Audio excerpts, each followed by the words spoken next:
Good morning and good afternoon, everyone, depending on where you're joining us from, and welcome to today's webinar. My name is Peter Ture from Business Review, and I'll be your host today. It's our pleasure to have with us Mercury Business Services, who will be presenting us on the topic titled 6 Steps to Avoid Medical Device Shipping Fiascos. Now, today's guest speakers of us will be Josh Meadow, who is the CEO of Mercury. We also have with us Chris Kelly, Vice President of Operations, and we also have with us Peggy Griffin, Vice President of Sales. Now, I'd like to welcome everyone here to On24. You notice that this platform is browser-based, so if you do disconnect for any reason whatsoever, please click on the link that you received via email to rejoin the session. In order to ask questions, you can send them in via the questions widget. That's the box at the top right-hand corner of your screen. Just type in your question and click submit. We'll then allocate some time at the end of the session to address any thoughts or questions that you may have. Please also use the yellow help widget in case you need any assistance to move, resize, and maximize any of the screens in front of you to help get a better view of today's session with Mercury Business Services. But for now, please allow me to hand you over to our first speaker of the day. Josh, over to you. Thanks, Peter. Thanks, everybody, for joining us today. We're going to talk about 6 steps to avoid medical device shipping fiascos. I'm sure everybody involved in medical device the medical device industry has stories of fiasco, maybe that they've experienced with their current company or a previous company, or a story that they've heard. And we're going to go through some of our own stories and go through some solutions to help you avoid similar medical device shipping fiascos. So we're going to start out with a brief intro. Then we're going to talk about packaging and crating. So there, if your medical device shipping fiasco stories have to do with devices being damaged in transit, that's probably your issue, and we'll talk about that, packaging and crating, some best practices there. We'll talk about needed delivery details if your issues have to do with devices being left in a parking lot, outside of a loading dock, delivered to the wrong location, having difficulty meeting up with a technician on site. That'll be the section you'll be particularly interested in.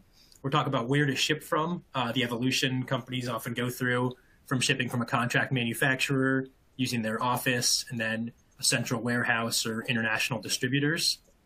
We'll talk about insurance, so what insurance covers, what it doesn't cover, some best practices there. We'll talk about paperwork. That's going to be particularly on the international shipping side, harmonized tariff codes, importers of record, and carnets, things like that. So if you have fiascos around customs and international shipping, that'll be a section you'll be particularly interested in. And then we'll talk about reagents and other consumables. Often reagents and consumables are shipped along with medical devices. Sometimes they need to remain frozen. Sometimes they need to remain cold. Sometimes they're shipped together. And we'll talk about some best practices there. So I'll turn it over to Peggy. Hi, everyone. I'm Peggy. Great to have everybody here.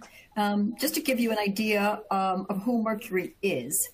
Mercury is a shipping partner. So what that means is that we provide all of the shipping options for our clients in one place. Specifically, our medical device clients who have consumables, instruments that are sometimes smaller, other times oversized, large. We work with companies who are looking for individual attention. They're usually looking for various types of shipping options, depending if they're a small company, if they're large, if they're global, where shipments come out of, what type of deliveries they need specifically once it's meeting up with an engineer. So our clients look to us for all kinds of guidance and expertise.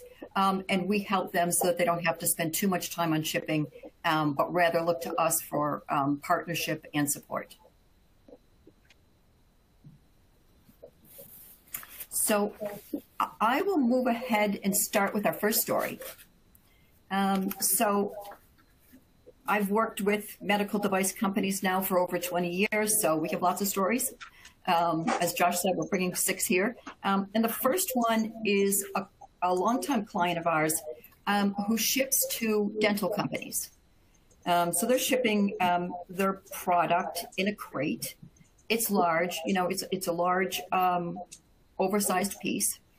And the shipments are going to dentist offices. As everybody can kind of imagine, you know, dentist offices are kind of sometimes they're in homes, they're in buildings. There's not really easy access oftentimes. They're on the third floor. There's stairs involved, etc. So we were bringing these devices, getting them shipped, and they're in these customized crates, as I said. But what was happening is that they got delivered, and the wheels would be falling off. They'd be damaged. The wheels broke. For the engineer who's meeting up with the shipment, it doesn't really look too good for them. You know, the perception of a medical device company when they meet up with their client and that shipment is usually how the client kind of perceives the device company or the manufacturer of the medical device. So the engineer sitting there with these broken wheels, it started happening randomly, then it started happening more often. So their first thought was, you know, this must be something to do with shipping. You know, it's not, we all know when shipments travel, you know, they go through various, you know, vehicles, airlines sometimes they're going, you know, and transported from vehicle to vehicle. So there's some rough handling sometimes. So we started thinking that that was the issue. Actually come to find out that the way the custom crate was built created this, these two pieces of wood that were not attached correctly, and therefore the wheels were hitting against the bottom of the crate. Eventually, they would hit the bottom of the crate. Eventually, they would break off. It didn't happen all the time, but it started happening more frequently. Of course, you know, the CFO is upset. Everybody's kind of upset because of the look of that.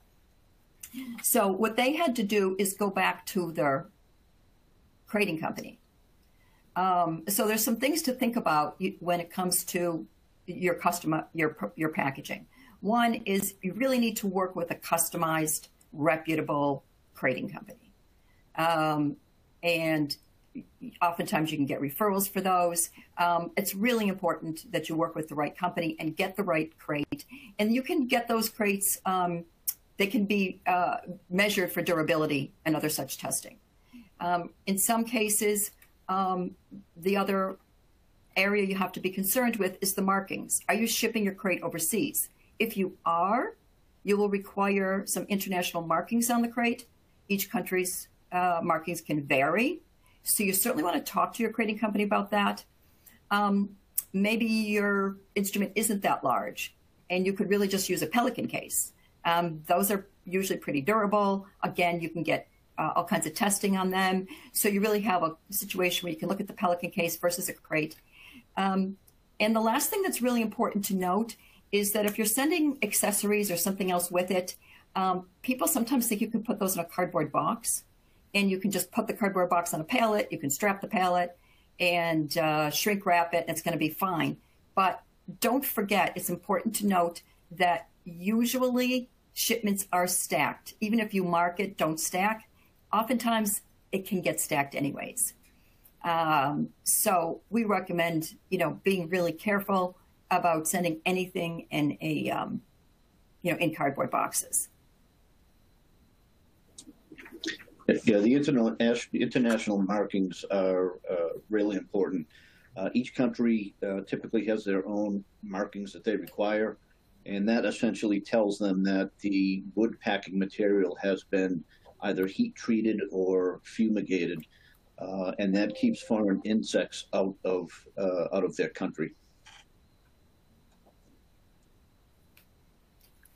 Yeah, and one other thing to talk about here is just the stacking. You know, you see on this crate, this image, there's the "do not stack" printed on it, as well as the word "fragile." But again, you know, there are certain ways to book shipments where they are not stackable. But if you don't do that and you book it in with the rest of the general cargo, no matter what markings you put, whether or not you put, you know, large orange cones at the top, no matter what you're going to do, it's often going to be stacked. And if you think about the handling that your device is going to go through, you know, if you're going through an LTL carrier, it's going to be picked up on a truck, offloaded into one warehouse, put into another truck, offloaded to another warehouse, put onto another truck, and delivered. There's a lot of handling that devices go through. So you need to make sure that the packaging and crating can deal with that. And if you're an earlier stage biotech, or an earlier stage medical device company, and you're engineering your device, you want to make sure that it's engineered in a way that it can withstand transit. So it's a really important thing to figure out early on. Not only what's the crating going to look like to be able to protect this device, but let's make sure we manufacture it in a way that it can withstand the normal movement. And dedicated vehicles, another important point that Josh just alluded to. One option would be that it gets driven via a dedicated vehicle. It's really easy and probably your best choice if it's within a small mile radius. And when I say small, it can really vary. It could be anywhere from 25 to, maybe even 100 miles or more. But dedicated vehicles are sometimes used. Of course, an air ride truck would be essential in that situation. And they can be strapped inside the dedicated vehicle. So that is another option. There are a lot of options out there. And I would also plan, the lead time to get a customized crate can be 1 to 2 months. So I would kind of think about that and get that planned out in your schedule. Great. Okay, so we're going to move on to needed delivery details. Hey, everybody. Thanks for joining us today. You might have seen in my profile, I've got a number of years, just under 30 years of experience in the shipping industry. So I've got a number of shipping fiasco stories. However, this is my first webinar. Hopefully I won't create a webinar fiasco story. But on to needed delivery details. The story I have is one of our clients that sells a lab device asked us to use a common carrier such as ABF, FedEx, and UPS to deliver to their client because it was the least inexpensive. They provided us with a contact name, a phone number, but no alternate contact. When the driver arrived, he asked for the contact, but he was not on site. The person he was speaking to didn't know anything about the delivery, and the driver was anxious to move on as he had additional deliveries to make. He was instructed to leave the device outdoors in the parking lot. The device weighs more than 1,000 pounds. It's very large, so it cannot easily be moved. Unfortunately, the recipient had no way to bring it inside, so they called our client. Our client was extremely upset. They called us. Fortunately, we were able to get our local cartage agent to send in 2 men in a truck to load it in their truck and deliver it to the correct location. Some things to remember, the least expensive option isn't always the best. Don't forget that a small detail like accurate contact names is important. Have a process in place to ensure you receive the information needed for a successful delivery. Some additional things that you can do to avoid this type of fiasco. Obtain a main and secondary contact who is familiar with the building's shipping and receiving procedures. Often the person approving the PO will not be the right contact for delivery. Be sure to ask about their receiving hours. Find out if the building has a loading dock. Get very specific instructions if inside delivery is needed. An example of this would be enter through the loading dock, take the freight elevator to the 3rd floor, proceed down the hallway, and deliver to the lab, which is the 4th door on the right. We've had a number of different clients that will just request inside delivery. They can get to a university, they can get to a hospital, and without really specific instructions or someone to escort the driver to the location where it needs to be delivered, the shipment could just end up at the loading dock, which ultimately ends up in a not a great client experience. And some other takeaways in regards to the specific deliveries have to do with time commitments. So, if an engineer or somebody is meeting up with the equipment, they're often, have meetings in the morning, and first the guaranteed time through UPS FedEx is 10:30. What we do to make sure that shipments aren't missed is we might get it delivered in the day before, and your freight carrier could do that as well. Get them delivered the day before, have it sitting there, That way they can just drive it directly to the final location and get it there at a very specific time. So we're very used to working with the med device companies that require very specific meetup times and very specific deliveries, inside deliveries. And in addition to what Peggy had just alluded to, it's even more important now than ever to try to plan ahead. There's a driver shortage across the United States, which is increasing transit times. So what we'll do more often than not is we'll suggest to our clients to give us as much lead time as possible so we can pick it up, get it to our local agent. For example, it could be going to New York. We would drive it from Boston to New York, have it sit at our agent's warehouse for a day or two, and then deliver on the specific day at the specific time when it needs to be delivered. We've found that we've had a lot of success with that. And the other part here is, is to make sure you have the process as a company to get the information from your sales team who's selling the device to your shipping carrier, ultimately to the driver who's going to be making the final delivery. I kind of think about it as like a game of telephone where there's some information that your salesperson gets from the customer. That's got to go back to your operations team. That's got to go to your shipping partner. That's got to go to a dispatcher and then out to the final driver. So it's really important that you have the right processes to know what the needed delivery details are. Something like an alternate point of contact might not seem like a big deal to your salesperson who's out there selling the device. But if the primary contact is sick or out of the office, you're going to have some sort of shipping fiasco when the driver can't meet up with the person who's supposed to be there to receive it. So it's really important to understand from the driver's point of view, they arrive, they've got another delivery they have to make. They've got to be able to meet up with somebody there. They're going to call the primary. They're going to call the alternate. Those have to be people that they can reach who are actually on site that they can meet up with. And extended fields can often be added, within a CRM or whatever program that you might be using to make sure all of these small but vital details are included. And a lot of times that does start right from the sales process.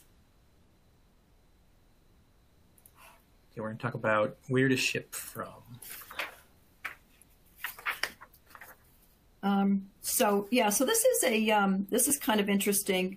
This was one of our med device companies who was, somewhat larger in size. And so it happens that they begin to run out of space. So running out of space happens, for regardless of the size. Everybody's kind of in the same boat when it comes to space these days, I think.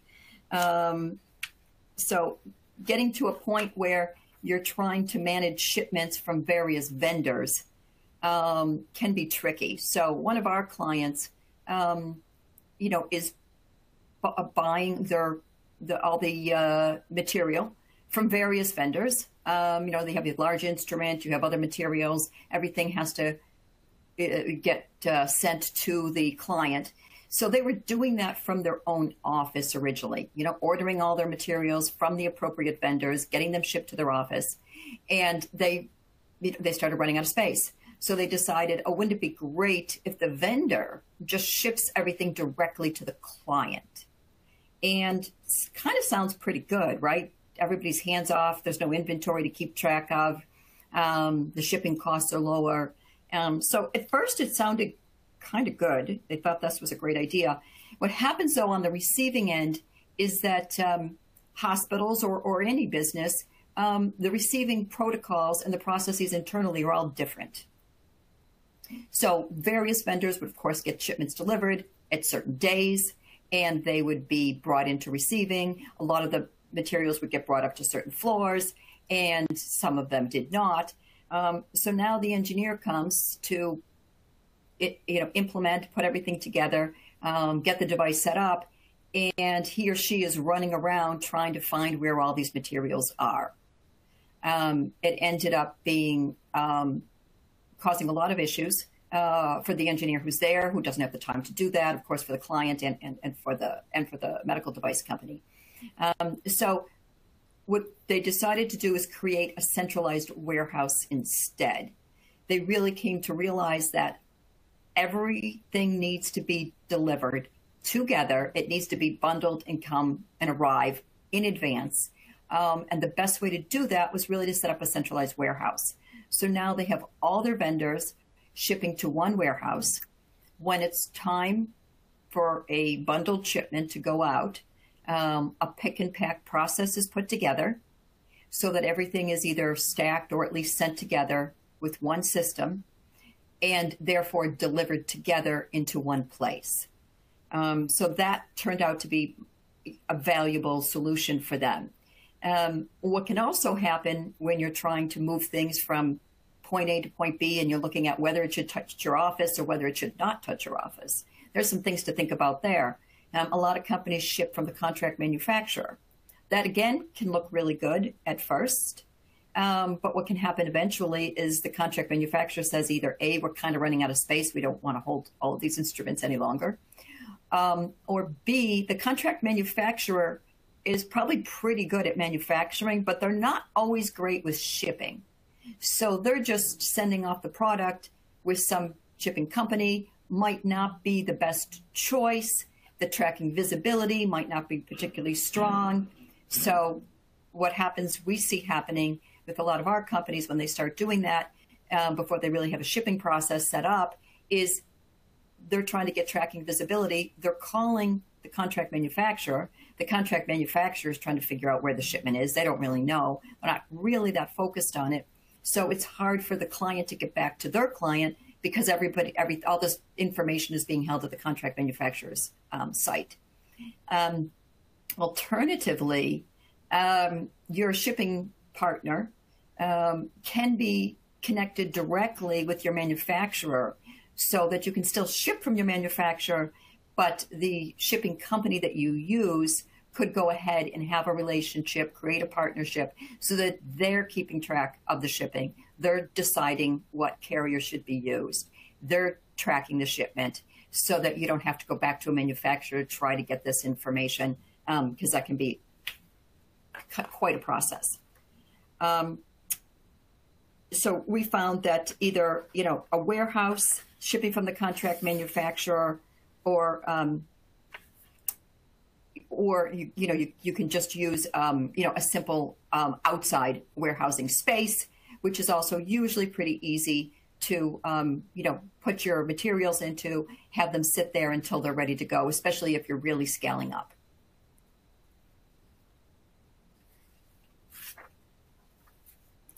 Yeah, one of the things to think about here for the earlier stage device companies is typically there's this evolution, this process that you go through where you're a very early stage company, you're shipping from your contract manufacturer, then you start running into issues. They want to make 10 devices, you only have 3 to sell, you're asking them to store them, they run out of space there. So then people start storing it in their office. That's what this image is okay, well, we can store extra devices in our office and ship them from here. But over time, you run out of office space. It's not the best solution there. Maybe you don't have a loading dock. Maybe it's just not the best use of your office space. So then you start with a centralized warehouse. And then as companies grow, they start shipping internationally. They make that decision. Should we use an overseas distributor or not? So there's kind of like a standard evolution we see our medical device companies go through. And one thing to remember, if you are going to work with an overseas distributor, it's really important to make sure that you have an agreement in place that includes the Incoterms when you're shipping. So most distributors will typically request Ex-Works. Ex-Works means that they're going to nominate their own freight forwarder. You're still involved in the process. You'll still have to fill out the export documentation, but they'll nominate their own freight forwarder. You'll get limited visibility. But there's a lot of details that go into that agreement that should be considered. Some of our medical device companies will start selling overseas. Others start here in the U.S. But if they do start overseas, sometimes they'll send to a distributor. And in that case, if you have a distributor, usually you can send obviously larger quantities at the same time. That can bring, the price point down for each shipment, each instrument. So that's a really good thing to, take a look at is can you ship a large number of instruments at once? Can the distributor hold it? What does that look like? And, rather than sending them, individually, and that would obviously be more expensive.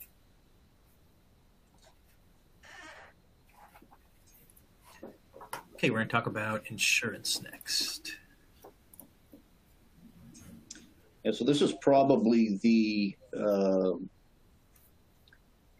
biggest issues that our clients have, and the most stories I've heard is shipments that get damaged in transit.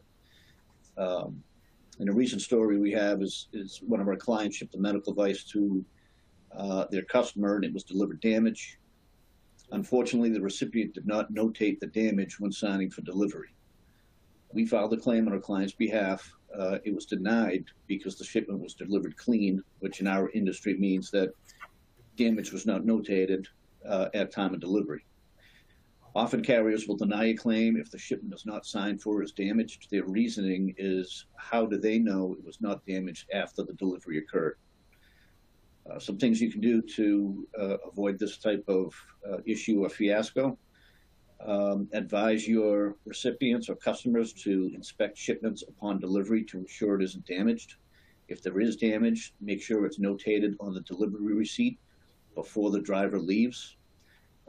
You can also request insurance when booking with the carrier, or you may have your own insurance policy. If you do have your own insurance policy, it's really important to check with your insurance broker to confirm that the items in transit are covered. Do not assume. We've had clients, a number of clients that assumed, they said they had their own insurance policy. They suffered a loss with the shipment in transit. They went back to their insurance company to file a claim, come to find out they actually didn't have that coverage. If you don't request insurance, all carriers have limited liability. That limited liability or it varies based on the service that you're using. It's different for express package like FedEx and UPS or freight. And also, the limited liability changes depending on whether you're shipping to a domestic location or an international location. Express carriers like FedEx and UPS, their limited liability is $100 per package. If you ship internationally, freight via the airlines, which would be typically through your shipping partner, the limited liability is 19 SDR per kilogram. That SDR stands for Special Drawing Rights. And right now, the conversion rate is approximately 22 US dollars per kilo. Most US trucking carriers have a limited liability, which is 50 cents a pound. So if you experience a total loss of a device that's worth $200,000, but only weighs 500 pounds, you didn't request insurance, if the claim is approved, the max the carrier is going to pay out is $250. So there's a big difference between obviously what the device is worth and what the carrier will pay out in a situation like that. And this goes back to also proper packaging and crating, making sure that you have the appropriate packaging, the appropriate crating, so that if there is an issue and you have to file a claim, most likely the insurance company or the carrier will come out there, inspect it, and if they find that the packaging wasn't appropriate, the claim will be denied. We also have clients who tend to overinsure, and getting guidance on that is really important. You really want to think about, if there was damage, what would you likely get back, so you don't take out insurance or declare the value for more than you would get back if something happened.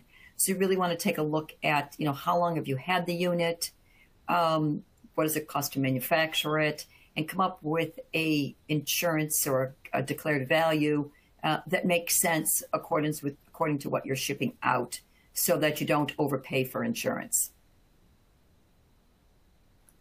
Yeah, one other thing that's really important here is if you think about a medical device delivery, it's kind of a chaotic situation. You've got this driver trying to meet up with someone on site, figure out what's the right loading dock, get the device into the hospital or university, wherever it's being sold, get into the right room, remove the crating. But it's really important that you pause and really thoroughly inspect the device before you sign for it. As soon as you sign for it, the insurance, the carrier's liability, that's all gone. You've signed that this device was delivered exactly as you wanted it. So it's really important to take that, 1 or 2 minutes, really thoroughly inspect before you sign for any device that gets shipped to you. If there's anything that's shipped to you in general.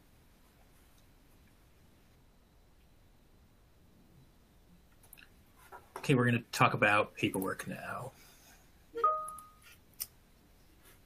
So this was a situation where we have a med device company that had an instrument, but also consumables, reagents.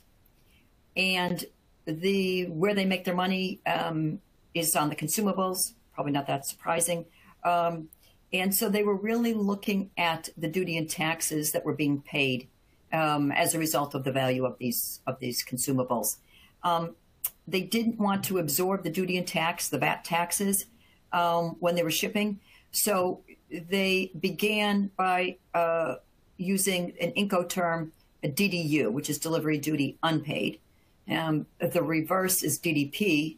If you ship at DDP, the duties and taxes are coming back to your office. The shipper, if it's DDU, it's getting absorbed or billed back to the recipient. So they decided to use this DDU so that they were not seeing these VAT duty and taxes hit their books. The problem with this was that customs doesn't release a shipment until they know that they're going to get paid. So if the recipient wasn't planning on paying the duty and taxes, maybe the recipient isn't on file, customs waits, holds on to the shipment, waiting to get the duties and taxes before they release it. Customs will reach out to the recipient to try to get those paid. Oftentimes, it goes back to the contact information. If you're shipping or selling to a doctor, they're not getting back to customs. So we see in the, FedEx or UPS, what's called an exception, which is there's an issue with delivery. And then you go to investigate that and find out what that is. Sending a DDU could possibly be the answer in some of those situations. So customs was reaching out to the receiving party. It would be the wrong person. It would sit there in customs. So they thought this was the only option. So another option could be that rather than sending it DDU, you ship it DDP. Now, the duties and taxes are going to come back, but you can take those charges. You can probably calculate what they're going to be as you move forward, or once they come back, the actual numbers, and invoice your client back at that point. In this case, this client did not have an office in the countries they were shipping to. If you do have an office, then the duties and taxes can get billed to that office. In this case, that was not the case. So what they could do, and what they eventually did, is set up an importer of record. And what that did is it allowed them to realize the duty and taxes without setting up an office and without it avoiding the DDU and therefore getting stuck in customs.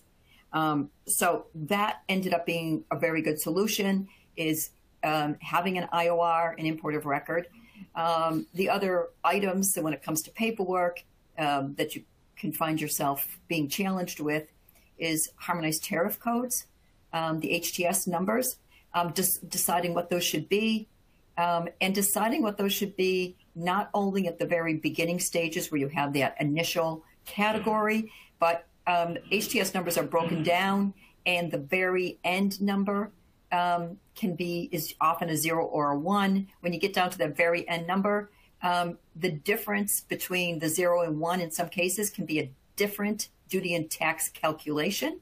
So your duties and taxes are based on your HTS number. It's important to make sure you have the right one. And if you are off by 1, you can find customs coming back to you. We've seen this happen and saying, wait a second, it shouldn't have been 01, it should have been 00. And next thing you know, you owe more money in duties and taxes than you originally thought. So that's really important. Getting a POD and delivery in the end to make sure that it's final delivered so that you can get that duty and tax rate. You can come up and make sure you're invoiced at time of receipt if you want to get that invoice out really quickly. And then the other paperwork you have to keep track of course, is the commercial invoice, for instance. Not only on the commercial invoice do you want to put your description, but you also want to put what it's used for. Sometimes customs sees a description and they don't know exactly what that means if it's not in layman's terms. So they might hold it just to dig a little bit or contact you. So we always suggest to explain what it's used for. An electronic filing, an EEI, is used for anything with a value of 2,500 or more. So if you need help with that or you don't know about filing, you should go back to your freight carrier and talk to them about that, but it is required for anything 2,500 or more. And last is trade shows and carnets. So you might be shipping internationally, selling equipment, you might be demoing it, or you might be going to trade shows. If you are demoing it or going to a show, you can set up a carnet. A carnet allows for a temporary import. So what happens is it's not fully imported into the country, and therefore you avoid some of the duties and taxes. There are criteria that needs to be met. In other words, one of the criteria is you need to get the shipment back into the U.S. prior to a certain time span. It's usually about a year. It can vary. So you need to understand what the carnet rules are for that particular country. Carnets can also be used for demos because, again, it's usually there for some short period of time. So if it's not being fully imported into the country, for instance, it's not a sale, then carnets are a great solution for shipments that are going overseas temporarily. And I don't know how this happened, but I somehow became an international shipping geek. I actually find it fascinating. It's super complicated. The rules and regulations change depending on what country you're shipping to, the requirements. So if you're planning on shipping internationally, you should probably consult with your shipping partner. If you are shipping internationally and you're experiencing some issues, you can consult with your shipping partner and they should be able to help you out. Yeah, one thing to add, we're going to talk about specialty cold chain shipping and shipping items that have to remain cold or frozen. But in terms of the DDU, DDP, it's really important that if you're shipping something that needs to remain at a certain temperature, we'd highly recommend that you ship it DDP, where you pay the duties and taxes, and then you just bill back the recipient. So many times we see shipments get stuck at customs because customs is unable to reach the recipient, and customs isn't going to release something unless they're sure they're going to get paid.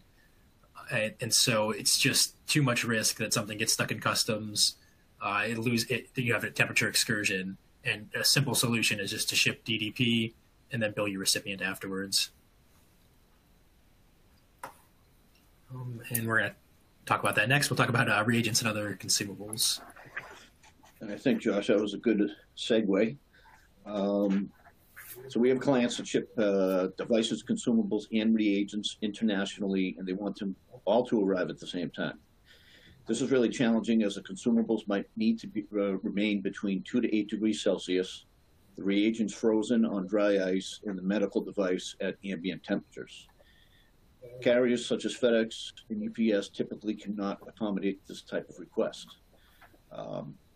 They don't necessarily have facilities that can store something at 2 to 8 degrees Celsius while it's awaiting customs release, and they can't always replenish the dry ice if it gets hung up in customs.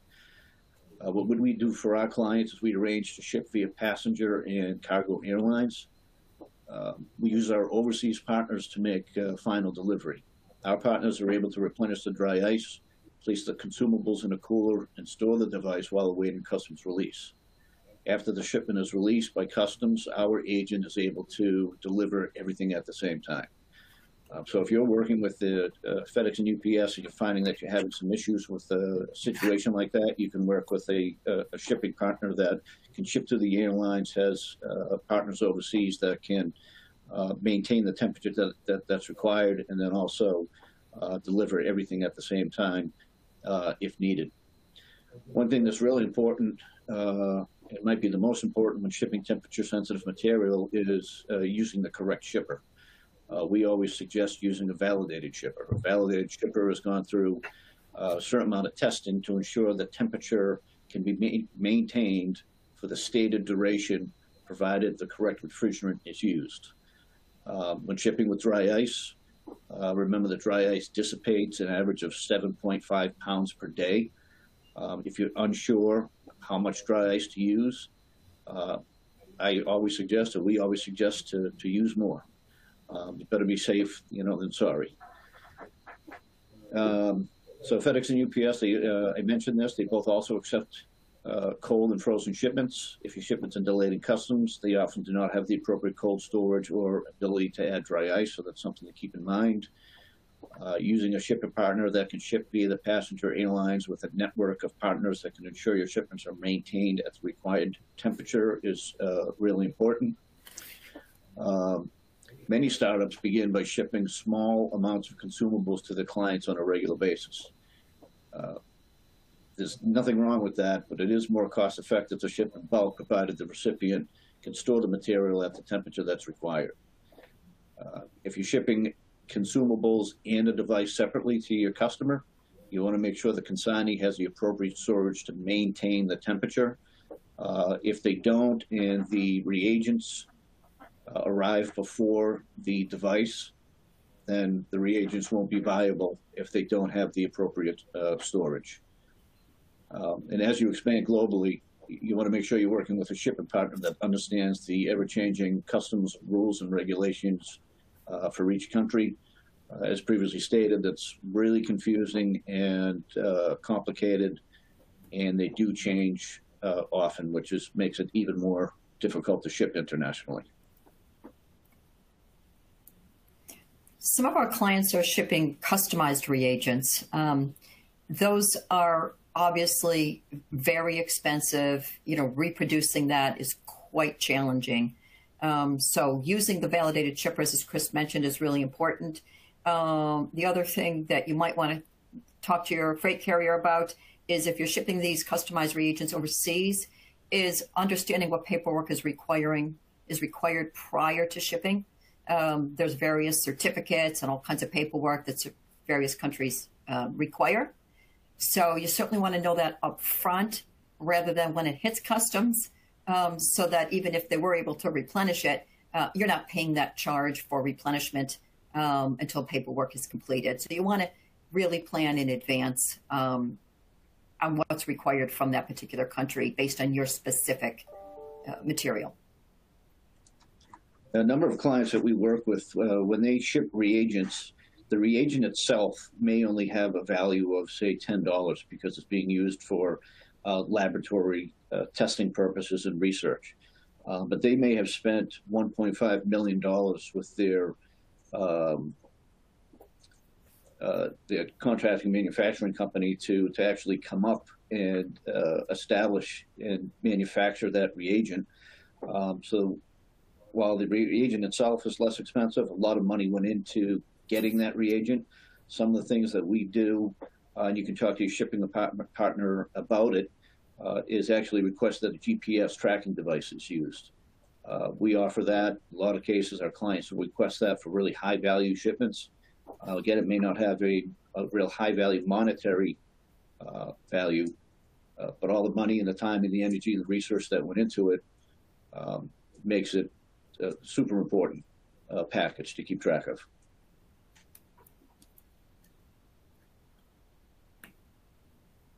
Yeah, so we went through, a lot of topics at kind of a high level. Obviously, some of these we could spend, much longer talking about, things like harmonized tariff codes or, what's the correct packaging and crating. But if anybody has any specific questions, please add those. We're happy to answer them. And if we don't have time to answer them today, you can email us or contact us after. We'll help answer whatever questions you have to help you avoid issues. Yes, thank you very much, Josh, Chris, and Peggy. And just a quick reminder to the audience, in order to ask questions, you could type them into the box at the top right-hand corner of your screen and click submit. In the meantime, the first question that we have is, when should you use FedEx versus a freight carrier?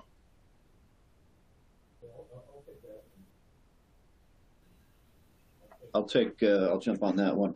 So that's typically based on the size of the shipment. FedEx Express will take packages 150 pounds and under, Anything over that must be sent through a freight carrier.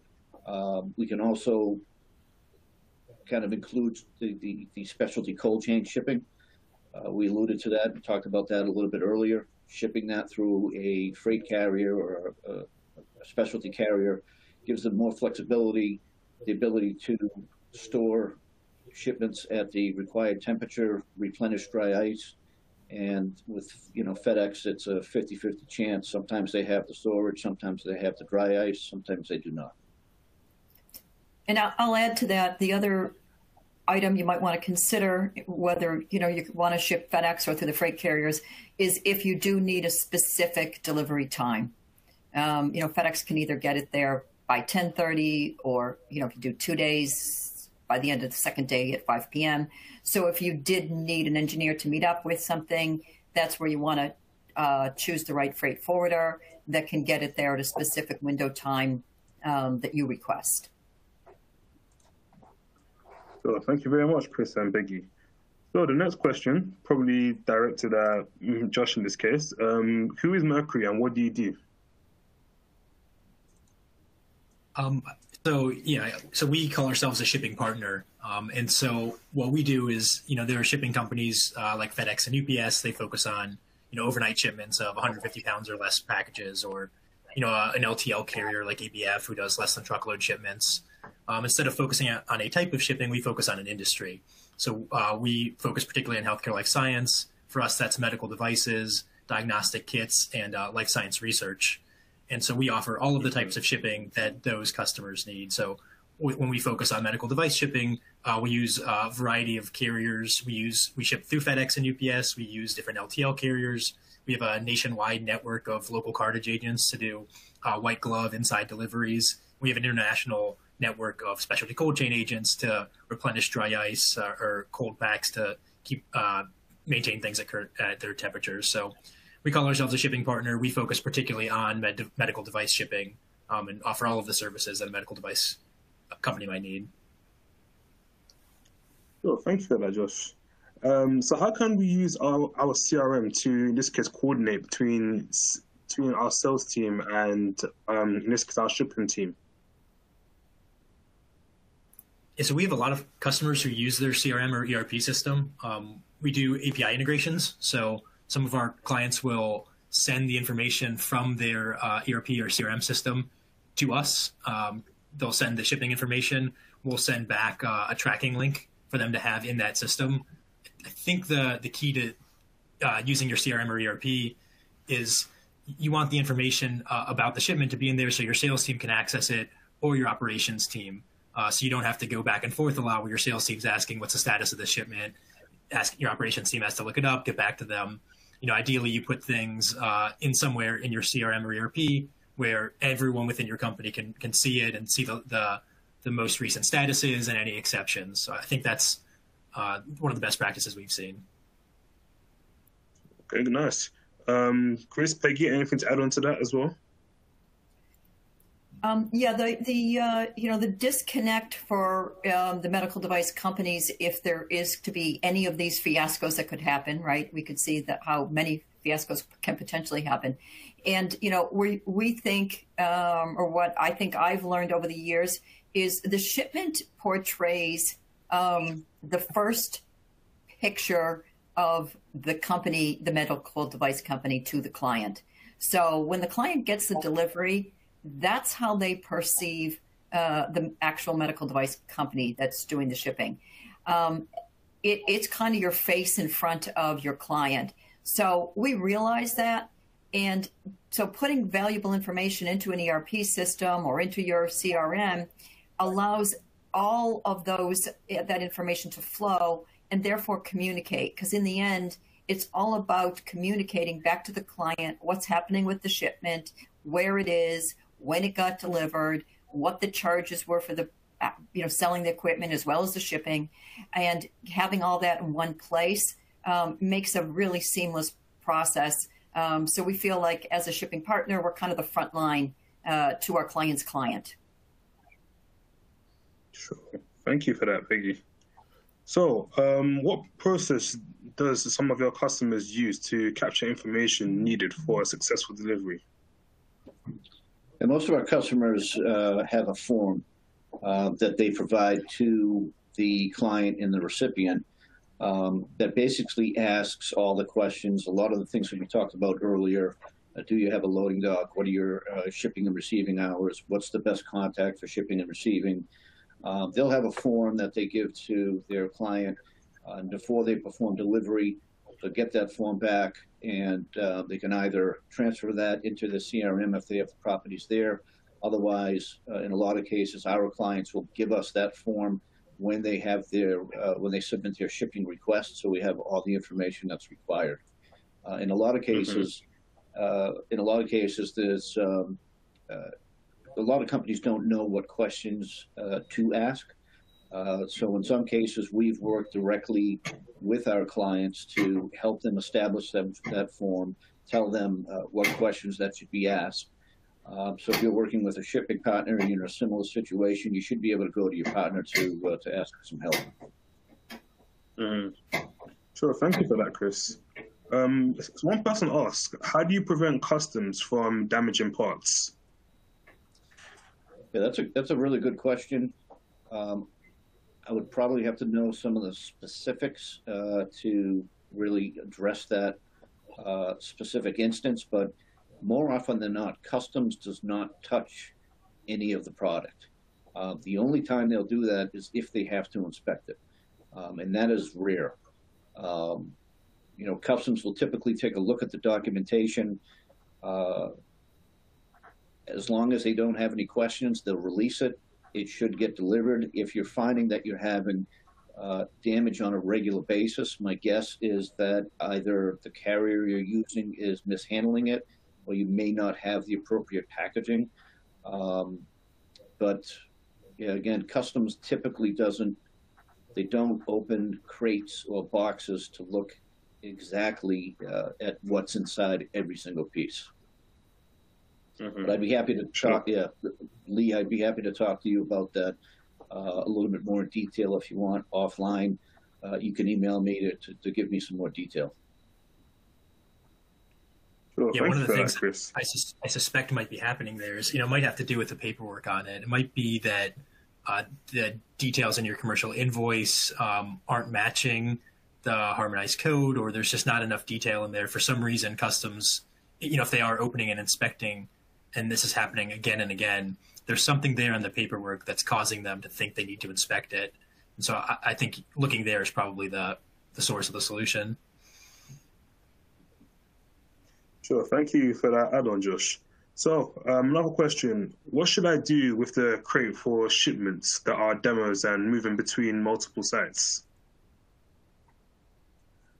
So what we do for our clients is they're going from multiple sites. And a lot of times there can be some extended lead time from pickup to delivery.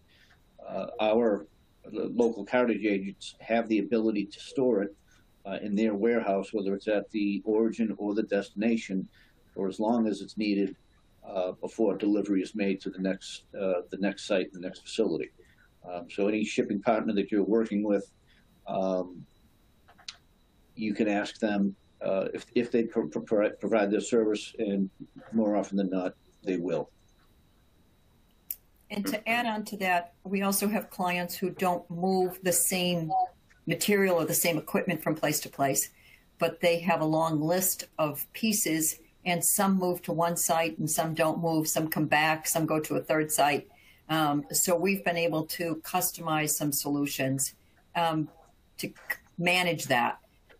So managing that process can be done by the medical device, company themselves, by simply just creating an Excel of which shipments need to move where, and then working with your freight partner to get them to either hold on to it, as Chris said, or move it to the next place. But if you're moving one shipment, that's somewhat simple. If you have lots of materials that are not necessarily moving together, that might be something we could talk about, or something that you might be able to set up with your current provider.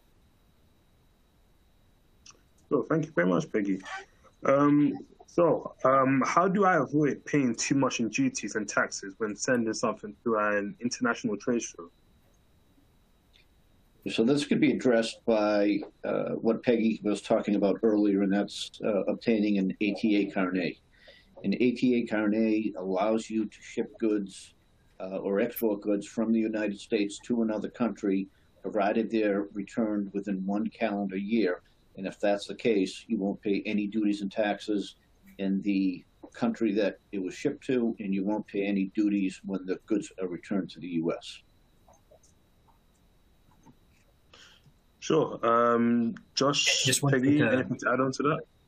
Yeah, just one thing to add. Those do have expiration dates, and it's really critical to keep track of the expiration date for a carnet. I think they're typically 12 months, and you can run into a lot of issues if you don't return the cargo back out of the country within that long, because the customs wants to make sure that you're not using that as a way to sell the item and avoid duties and taxes. So you have to make sure you pay a lot of attention to the carnet expiration date if you do use a carnet.